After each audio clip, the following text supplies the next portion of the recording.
누가복음 18장 31절에서 34절 말씀까지 보도록 하겠습니다. 오늘 이 말씀을 가지고 아직은 모르지만 나중에 깨닫기에 말씀하신다. 아직은 모르지만 나중에 깨닫기에 말씀하신다라는 제목으로 같이 은혜를 나누기로 원합니다. 예수님께서 12 제자들을 따로 부르시고 난 다음에 그들과 함께 어디로 가십니까? 오늘 본문을 보게 되면 예루살렘으로 가신다라고 말하고 있습니다. 예수님의 인생의 최종적인 목적지는 예루살렘이었습니다. 예수님은 예루살렘에 올라가시면은 죽으실 것을 아셨습니다. 그런데 왜 죽을 것을 뻔히 아시면서도 예루살렘에 올라가십니까? 바로 사명 때문입니다. 예수님께서 이 땅에 오신 목적 때문입니다. 그 예수님께서 이 땅에 오신 사명과 목적을 위해서 예수님은 예루살렘에 올라가셨습니다. 죽음이라는 것을 뻔히 아시면서도 올라가셨습니다. 하나님께서 선지자들을 통해서 예언하신 말씀을 이루시기 위해서 예수님께서는 예루살렘에 올라가셨습니다. 그것이 바로 예수님의 인생의 길이었고 예수님의 열정이었습니다. 오늘 본문 31절에서 33절의 말씀을 보게 되면 예수께서 12 제자를 데리시고 이르시되 보라 우리가 예루살렘으로 올라가노니 선지자들을 통하여서 기록한 모든 것이 인자에게 예수님에게 응하리라. 인자가 이방인들에게 넘겨져 희롱을 당하고 능욕을 당하고 침뱉음을 당하겠으며 그들은 채찍질하고 그를 죽일 것이나 그는 3일 만에 살아나리라 하셨다라고 말씀하고 있습니다. 예수님은 선지자들을 통해서 말씀하신 모든 말씀을 완성하시기 위해서 예루살렘에 올라가신다라고 제자들에게 말씀하십니다. 분명히 예수님은 아셨어요. 이방인들에게 넘겨진다. 이 이방인들은 로마 총독인 빌라도와 군인들에게 넘겨질 것이라는 것을 예수님은 아셨습니다. 그리고 이 로마 군인들에게 당하는 일들이 무엇입니까? 수동적으로 당하는 일 5가지를 오늘 본문은 표현하고 있습니다. 첫째는 희롱을 당한다라고 말하고 있습니다. 둘째로는 능욕을 당한다라고 말하고 있습니다.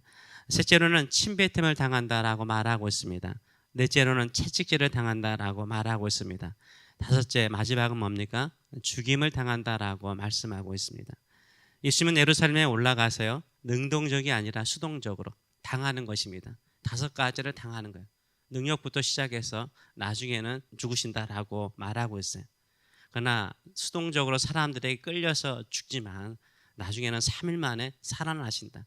반드시 살아나신다라고 말씀하고 있습니다. 이것이 예수님께서 예루살렘에 올라가기 전에 제자들에게 계속해서 하신 말씀입니다. 예수님의 순환과 예수님의 죽음과 예수님께서 3일 만에 부활하실 것을 제자들에게 말씀하셨어요. 그러면 제자들은 이 말씀을 듣고 이해를 했을까요? 깨달았을까요? 예수님께서 예루살렘에 십자가를 지시고 죽으실 것이라는 것을 알고 그 고난에 동참하는 마음으로 예루살렘에 올라갔을까요? 아니요. 제자들은 전혀 이해를 하지 못했습니다. 예수님의 순환과 죽음과 부활에 대해서 이해하지 못할 뿐만 아니라 그 말씀을 알지도 못했습니다. 오늘 본문 34절의 말씀을 보게 되면 이렇게 말하죠. 제자들이 이것을 하나도 깨닫지 못했대. 그냥 구름 속에 있는 것처럼 하나도 깨닫지 못했어요. 그 말씀이 감추었으므로 그들이 그 이르신 바를 알지 못하였다라고 말하고 있습니다. 제자들은 예수님께서 하신 말씀을 하나도 깨닫지 못했어요. 왜요? 예수님에게는 이런 일이 일어날 것이라고 전혀 생각도 상상도 하지 않았기 때문인 거예요.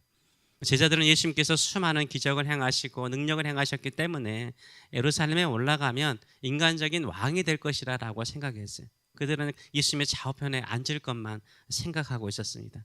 그래서 예수님이 말씀하신 순환과 죽음과 부활은요 전혀 그들의 귀에 들리지 않았던 것입니다. 자기들의 생각에 사로잡혔던 것이죠. 같이 다 예루살렘에 올라갑니다. 그러나 예수님은요 사명을 위해서 죽음을 위해서 올라가고요. 제자들은요 예루살렘에 올라가는데 영광을 위해서 올라가요. 그런데요 그들은 하나님의 말씀 구약에 예언된 모든 말씀을 하나도 생각하지 못할 뿐만 아니라 예수님께서 직접 말씀하신 것도 깨닫지 못하는 것을 알 수가 있습니다. 이게 우리의 모습이죠. 어떤 사람은 미래를 향해서 앞을 향하여 살아가는데 사명을 위해서 살아가는 사람이 있어요. 순환이 있고 어려움이 있다는 거 뻔히 알아요. 근데 그 사명을 이루기 위해서요 전진하는 사람이 있어요. 어떤 사람은요 아무것도 몰라요. 하나님의 뜻도 몰라요. 하나님의 영광도 몰라요. 하나님의 목적도 몰라요. 그냥 자기 생각에 사로잡혀서 올라갈 때가 참 많습니다. 우리는 어떤 모습으로 살아가시는지요? 예수님처럼 사명을 위해서 사시는지요? 아니면 나의 목적을 위해서 살아가는지요? 우리가요, 이 마음이 굳어지고 깨닫지 못하는 것은 언제입니까? 내 생각에 사로잡힐 때요. 내 생각에, 내 마음에 내가 원하는 것을 듣고자 하고 내가 원하는 것을 보고자 하면요, 하나님께서 말씀하신 것을 깨닫지 못해요. 만일 도로에 이 팰리세이드 파크에 차들이 얼마나 많습니까? 저 많은 차들 가운데 벤츠가 있다, 하얀색 벤츠가 있다, 그거 주의 있게 봐라, 이렇게 누가 말했다고 합시다. 근데 나는요, 벤츠 사기보다는, 죄송합니다, 그냥 차를 예를 드니까 이해하시기 바랍니다, 테슬라가 좋아. 무조건 테슬라가 좋아요. 그러면 여기에서 포틀리까지 계속 운전해 가면서요, 내 마음속에 있는 테슬라밖에 안 보이는 거예요. 이상하게 거기 길에 있는 그 수많은 차량들, 수많은 종류들이 있는데 테슬라밖에 보이지 않는 게 인간의 마음이에요. 이건 심리학적으로 확실해요. 듣고자 하는 것도 마찬가지예요. 아무리 예수님께서 이렇게 미래에 일어날 말씀, 며칠 후에 일어날 일들을 이야기를 해도요, 내가 생각하는 것으로 가득 차 있으면요, 안 들려요. 내가 원하는 것만 들리는 거죠. 이게 우리의 마음이고 우리의 심리입니다. 그렇기 때문에 내 생각으로 가득 차 있으면요, 깨닫지 못해요. 내가 원하는 것으로 가득 차 있으면 깨닫지 못해요. 우리가 기도하면서 주일에도 말씀하지 않았습니까? 성령의 안에서 기도해야 돼요. 성령 안에서 기도하려면 성령의 인도하심을 받아야 되잖아요.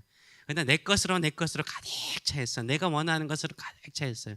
그럼 어떻습니까? 깨닫지 못해요. 그것을 바라보면서 기도하라는 것을 깨닫지 못할 때가 참 많습니다. 그럼에도 불구하고요, 예수님은 제자들에게 계속해서 예수님의 순환과 죽음, 그리고 3일 만에 부활하실 것을 말씀하셨어요. 깨닫지 못해도, 이해하지 못해도 말씀하셨어요. 왜냐하면 나중에 예수님께서 말씀하시고 하나님께서 말씀하신 것이 반드시 이루어지면 그 이후에 그 들었던 말씀, 깨닫지 못한 말씀을 깨달을 때가 있기 때문인 거죠.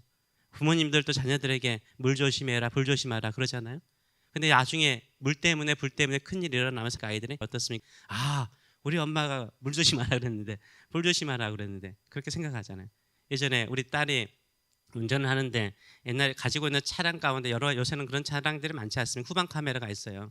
후방 카메라가 있으니까 후진 기어를 넣고 난 다음에 그냥 후방 카메라만 보고 운전하려고 그러는 거예요. 특별히 파킹장에서 나올 때도 그런 경향이 있더라고요. 그래서 제가 계속 잔소리처럼 말하죠. 뭐라고 말했을까요? 주위를 좀 살펴라. 백미러로 보고 사이드 미러로 보면서 주위를 살피면서 후방 카메라만 믿지 말고 주변을 살펴서 차를 빼라. 한 번은 진짜 큰 트럭에게 부딪힐 뻔했어요. 그때서 그때 하는 말이 뭡니까? 저 만나가지고 아빠가 후방 카메라만 보지 말고 사이드와 백미러를 보면서 주위를 살피라고 그랬는데 그 말이 생각났다라고 이야기를 하더라고요. 그렇죠? 마찬가지예요. 몰라요. 아무리 말해도 우리는 깨닫지 못해요. 근데 무슨 큰 일이 일어나고 난 다음에 그 말씀이 기억나는 거예요. 마찬가지입니다. 하나님께서 우리에게 계속해서 설교를 듣게 하세요. 말씀을 듣게 하세요. 새벽을 깨우면서 말씀을 들어요. 그때는 깨닫지 못해요. 내가 원하고 내가 바라는 것만 내 마음속에 있기 때문인 거예요. 어떤 일이 일어나거나 사건이 일어나거나 큰일이 일어나거나 또 힘든 일이 일어나면 그때 깨닫는 거예요. 아, 그때 이 말씀 하셨지. 그때 이 말씀으로 나에게 도전하셨지. 이 말씀으로 나에게 준비하라고 하셨지. 알게 되는 거예요. 그래서 우리가요, 힘들고 어렵더라도 계속해서 하나님의 말씀을 듣는 저와 여러분 되시길 축원합니다. 깨닫지 못하고 이해하지 못하더라도 들으세요. 들으면 나중에 깨닫게 돼요. 왜 그 말씀을 하셨는지 이해하게 되는 줄 믿습니다. 새벽마다 말씀을 듣고 기도함을 통해서 성령 안에서, 말씀 안에서 주의 뜻을 깨닫고 그 뜻을 행하시는 저와 여러분 되시길 축원합니다. 기도하겠습니다. 살아계신 하나님 아버지 은혜를 감사드립니다. 제자들이 깨닫지 못해도, 이해하지 못해도 예수님은 십자가에 죽으러 올라감에도 불구하고 제자들은 자신들의 생각하는 바를 이루기 위해서 올라갔나이다. 그래도 예수님은 계속해서 말씀하셨나이다. 언젠가는 깨닫고 언젠가는 그 말씀을 왜 하셨는지 이해하고 그들도 예수님처럼 주의 나라를 위해서 살 것을 예수님은 아셨기에 말씀하시고 또 말씀하셨습니다. 하나님, 우리는 깨닫지 못할 때가 참 많습니다. 이해하지 못할 때가 참 많습니다. 우리 생각에 가득 찰 때가 참 많습니다. 그래도 말씀하여 주소서. 그래도 말씀하여 주셔서 말씀으로 말씀하여 주시고 성령을 통해서 말씀하여 주시고 또 하나님께서 반드시 그 이루어질 일들을 깨달음을 통해서 하나님이 살아계시고 더 선한 일을 이루시는 것을 늘 경험하면서 하나님 찬송하고 하나님께 감사하며 승리하는 저희들의 삶들 될 수 있도록 축복하여 주시옵소서. 감사드리며 예수님의 이름으로 기도하옵나이다. 아멘.